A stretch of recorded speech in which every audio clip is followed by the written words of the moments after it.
Hi hello guys, இன்னைக்கான வீடியோல ரொம்பவும் முக்கியமான ஒரு விஷயத்தை பத்தி தான் உங்ககிட்ட நான் ஷேர் பண்ண போறேன். ரொம்ப நாளா நிறைய பேர் என்கிட்ட கேட்ட விஷயம்னு கூட சொல்லலாம். அதுதான் டார்க் சைட் ஆஃப் கேபாப். இன்னைக்கு இருக்கிற முக்கியமான மியூசிக் இண்டஸ்ட்ரீஸ்ல ஒன்று கேபாப். லாங்குவேஜ் புரியலனா கூட பல பில்லியன் கணக்கான மக்கள் இந்த கேபாப் சாங்கை விரும்பி கேட்குறாங்க. பில்லியன் கணக்கில் சம்பாதிக்கக்கூடிய ஒரு மிகப்பெரிய இண்டஸ்ட்ரியா கடந்த சில வருடங்களா கேபாப் முன்னிலையில இருக்கு. என்னதான் கேபாப் இண்டஸ்ட்ரீஸ் உலகம் ஃபுல்லா தெரிஞ்ச ஒரு இண்டஸ்ட்ரியா இருந்தாலும் அதுலயும் பல கருப்பு பக்கங்கள் மறைஞ்சிருக்கு. வேர்ல்டு வைடு ஃபேன் பேஸ் வச்சிருக்க டாப் ஸ்டாரா இருந்தாலும் அவங்க ஃபேஸ் பண்ற சில விஷயங்களை கேட்டா உடம்பே நடுங்குது. வெளியில பலன்னு மெழுகு தடவி இருக்க ஆப்பிள கட் பண்ணா உள்ள அழுகி போயிருக்க கதை தான் இது. எல்லா பெரிய இண்டஸ்ட்ரீஸ்லயும் நிறைய கருப்பு பக்கங்கள் இருக்கும். அதே மாதிரி இன்னைக்கு இந்த வீடியோட கேபாப்புடைய டார்க் சைடு தான் நம்ம பார்க்க போறோம். ஸோ வீடியோக்குள்ள போறதுக்கு முன்னாடி நம்ம சேனலை நிறைய பேர் சப்ஸ்கிரைப் பண்ணாம பாக்குறீங்க. மறக்காம சப்ஸ்கிரைப் பண்ணிட்டு கூடவே பெல் ஐக்கான ஆன் பண்ணிடுங்க. அப்பனா தான் நான் போடுற ஒவ்வொரு வீடியோவும் உங்களுக்கு கரெக்ட் டைம்ல நோட்டிபிகேஷன் எல்லாம் வரும். சரி, இப்போ வாங்க நம்ம வீடியோக்குள்ள போகலாம். BTS, EXO, BLACKPINK, Stray Kids, Twice, 17 கிட்டத்தட்ட 300க்கும் அதிகமான கேபாப் குரூப்பும் கரண்டா இப்ப ரன் ஆகிட்டு இருக்கு. இதுல பல சோலோ டீமும் இருக்கு. இந்த டீமுக்கு முன்னாடி பல டீம் உருவாகி இப்ப இல்லாமலே போயிருக்கு. குறிப்பிட்ட ஒரு டீம் மட்டும் எடுத்து அதோட டார்க் சைட பத்தி தான் நான் அடுத்தடுத்த வீடியோல சொல்றேன். இப்போ மேஜரா இருக்கக்கூடிய பிரச்சனையெல்லாம் பார்ப்போம். ரொம்பவே அழகான ஆண்கள் பெண்கள் இருக்கிற இந்த பளபளப்பான கேபாப் இண்டஸ்ட்ரீஸோட இதயம் ரொம்ப கருப்பானது. எஸ், இந்த பிளாக் ஹார்ட் இருக்கிற மனுஷங்க கேபாப் உள்ள ட்ரெயினியா வர்றவங்களையும் ஆல்ரெடி ஸ்டாரா இருக்கிற பல பேரையும் தப்பா யூஸ் பண்றாங்க. அப்படி இந்த டார்க் சைட்ல இருக்கிறவங்க சொல்றத கேட்கலனா ட்ரைனிஸ் அண்ட் ஸ்டார்ஸாவே இருந்தாலும் அவங்கள ரிஜெக்ட் பண்ணி அவங்களுடைய லைஃபையே கேள்விக்குறியாக்கிறாங்க. ஒவ்வொரு கேபாப் குரூப்புக்கும் ஒரு ஏஜென்சி கண்டிப்பா இருக்கும். அவங்களுக்கு கீழே தான் இந்த கேபாப் குரூப்பும் இருக்கும். எக்ஸாம்பிளுக்கு பிக் ஹிட்ன்ற ஒரு பெரிய ஏஜென்சி கீழே தான் BTSன்ற கேபாப் குரூப் இருக்குது. இப்போ உங்களுக்கு ஏஜென்சினா என்னன்னு புரிஞ்சிருக்கும். சோ சில ஏஜென்சிலாம் ரொம்பவும் ஸ்ட்ரிக்டா இருப்பாங்க. அவங்களுடைய டார்ச்சரால அந்த ஏஜென்சில ஜாயின் பண்ற ட்ரைனிஸ் இல்லனா கேபாப் ஸ்டார்ஸ் தற்கொலைக்கு தூண்டுறது, அவங்கள அடிமை மாதிரி வேலை செய்ய ஒப்பந்தம் பண்றது, ரொம்பவும் கடுமையான பயிற்சி கொடுக்கறது, டேட்டிங் போக விடாம தடுக்கிறது, இந்த மாதிரியான பிரச்சனைகள்லாம் செய்யறாங்க. சோ இந்த விஷயம் ஒரு ஃபேமஸான கேபாப் ஸ்டார் ஒரு இன்டர்வியூல சொன்னது. இது எல்லாமே வெப்சைட்ல இருக்கிற உண்மையான தகவல். இது மட்டும் இல்லாம கேபாப்ல நிறைய ஊழல்களும் நடக்குமா.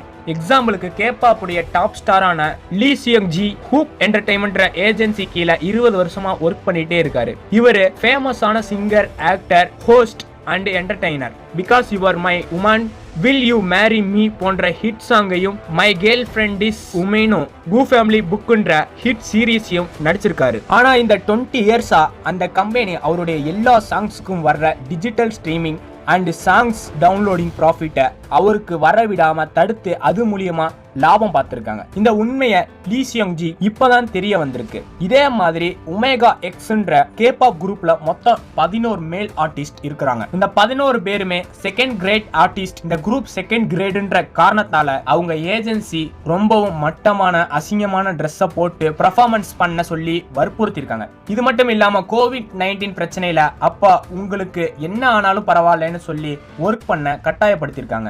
இந்த 11 பேர்ல பல பேரை குடிக்க சொல்லி கட்டாயப்படுத்திருக்காங்க. சோ பசங்களுக்கு இந்த நிலைமை ஒரு கட்டத்துல பொறுத்துக்க முடியாத இந்த கேபாப் குரூப் கோர்ட்ல கேஸ போட்டு எப்படியாவது எங்களை காப்பாத்துங்க அப்படின்னு முறையிட்டு இருக்காங்க. இப்ப நான் சொன்னது சும்மா மேலோட்டமான விஷயம் மட்டும்தான். இந்த மாதிரி இன்னும் பல விஷயங்கள் இருக்கு. சோ அடுத்து 2016 பிளாக்பெர்ரி கிரியேட்டிவ்ன்ற ஏஜென்சி 12 பெண்கள் இருக்கக்கூடிய கேர்ள்ஸ் கேபாப் குரூப் ஒன்ன ஸ்டார்ட் பண்ணிருக்காங்க. இந்த குரூப்போட நிக் நேம் லூனா. இந்த 12 பேர்ல சூன்ற ஒரு பொண்ணை மட்டும் திடீர்னு குரூப்ல இருந்து தூக்கிட்டாங்க. சூ அப்படின்றது அந்த ஆர்டிஸ்டுடைய ஸ்டேஜ் நேம். ரியல் நேம் கிம் ஜியோ ஹூன். ஏன் அவங்கள குரூப்பை விட்டு தூக்குனாங்கன்னா சூ கிட்ட மட்டும் ஒரு குறிப்பிட்ட சின்ன, அதாவது கொஞ்சம் அமௌண்ட் அவங்க சேலரியா பிக்ஸ் பண்ணிட்டு ரொம்பவும் அதிகமா அவங்க கிட்ட வேலை வாங்கியிருக்காங்க. இதை ஒரு கட்டத்துக்கு அப்புறம் பொறுத்துக்க முடியாத சூ கம்பெனி கிட்ட கான்ட்ராக்டை மாத்த சொல்லி கேட்டிருக்காங்க. இதனால இந்த ஏஜென்சி எங்களே எதிர்த்து பேசுறியா அப்படின்னு கேட்டு நீ உன்னுடைய பவரை தப்பா யூஸ் பண்ணிட்டேன்னு சொல்லி அந்த குரூப்ல இருந்து சூவை தூக்கிட்டாங்க. அது மட்டும் இல்லாம கமர்ஷியலா சூக்கு வந்த எல்லா பிசினஸையும் ஸ்டாப் பண்ணிட்டாங்க. ஃபேன்ஸ் எல்லாம் ஏன் இப்படி செஞ்சீங்க அந்த ஏஜென்சியை கேட்டதுக்கு சூ குரூப்ல இருக்க மத்த மெம்பர்ஸ் உடைய நம்பிக்கையை கெடுத்திருக்காங்க. அவங்களால கம்பெனிக்கு ப்ராஃபிட்டே கிடையாதுன்னு பழிய போட்டு அவங்கள டிஸ்பேண்ட் பண்ணிட்டாங்க. தன்னுடைய உழைப்புக்கு ஏற்ற ஊதியத்தை கேட்டதால மட்டுமே சூக்கு இந்த நிலைமை ஏற்பட்டிருக்கு. நான் சொன்னதுல நம்பிக்கை இல்லாதவங்க கூகுள்ல சர்ச் பார்ல லூனா கேர்ள் குரூப்னு டைப் பண்ணுங்க. விக்கிபீடியால தேடினீங்கன்னா தெரியும் மெம்பர்ஸ் 11 பேரும் பாஸ்ட் மெம்பர்ஸ்ல சூன்னு இருக்கும். இந்த மாதிரி எத்தனையோ டாப் ஆர்டிஸ்ட் இப்போ இல்லாம கூட போயிருக்காங்க. இதையெல்லாம் கொரியன் கவர்மெண்ட்டுக்கு தெரியாதா? ஏன் அவங்களுக்கு இதுக்கு நடவடிக்கை எடுக்கலாம்னு உங்கள பல பேருக்கு தோணலாம். ஆனா இந்த விஷயத்துல கொரியன் கவர்மெண்ட் கோட்டை விட்டுருக்காங்கன்னு தான் சொல்லணும். ஏன்னா கேபாப் இண்டஸ்ட்ரியில பல பெரிய பெரிய நாடுகள்லாம் இப்போ தன்வசப்படுத்தி வச்சிருக்கு. ஸோ ப்ராஃபிட் பல மடங்கு அதிகமாயிட்டே வருது. அதனால வெளிப்படையா கவர்மெண்ட் கிட்ட எந்த பிரச்சனையும் போய் சேர்றதே இல்லதான் சொல்லணும். இதே மாதிரி இந்தியாவிலே பல பிரச்சனைகள் ஆர்டிஸ்டுக்கு இருக்கு. இதெல்லாம் கவர்மெண்ட்டுக்கு தெரிஞ்சாலும் எப்படி கண்டும் காணாமலும் இருக்காங்களோ அதே தான் எல்லா இடத்துலயும். ஒரு பிரச்சனை எப்போ வரம்ப மீறி போகுதோ அப்போதான் அதுக்கான சொல்யூஷன் கிடைக்கும். இப்போ நம்ம அடுத்த டாபிக்கு போக போறோம். அதுதான் ஃபேம், புகழ், பிரபலம். பிரபலமா ஆகணும்னு இன்னைக்கு பல பேர் முயற்சி பண்றாங்க. ஆனா பிரபலமா இருக்கிறவங்க கிட்ட கேட்டாதான் அதோடைய கஷ்டம் என்னன்னு தெரியும். பிரைவேசின்னு ஒண்ணு உங்க வாழ்க்கையில இல்லாமலே போய்விடும். புகழ்ச்சியுடைய அழுத்தம், அதாவது பிரஷரை ஹேண்டில் பண்றது ரொம்பவே கஷ்டமான ஒண்ணு. இப்போ நீங்களே யோசிச்சு பாருங்க. நீங்க ஒரு ஐடல், ஒரு நாள்ல இருந்து 5 வருஷம் இந்த ஃபீல்ட்ல இருக்கீங்க. ஆனா நீங்க ஃபேமஸே ஆகல. திடீர்னு ஒரு 5 வருஷம் கழிச்சு உங்களுடைய ஏதோ ஒரு சாங்கு இன்டர்நெட்ல பயங்கரமா வைரல் ஆகிடுது. எல்லாரும் உங்களை தேடுறாங்க. ஒரு 20-30 கேமராவோட போற இடமெல்லாம் வர்றாங்க. ஃபர்ஸ்ட் ஒரு மாதிரி ஜாலியா இருக்கும். ஆனா போக போக உங்களுடைய பிரைவேசி சுத்தமா இல்லாம போயிடும். நிறைய கஷ்டப்படுத்துவாங்க. நீங்க எடுக்கிற எந்த ஒரு முடிவையும் பார்த்து எடுக்கணும். எக்ஸாம்பிளுக்கு ஒரு கேபாப் இன்சிடென்ட் ஒன்னு சொல்றேன் கேளுங்க.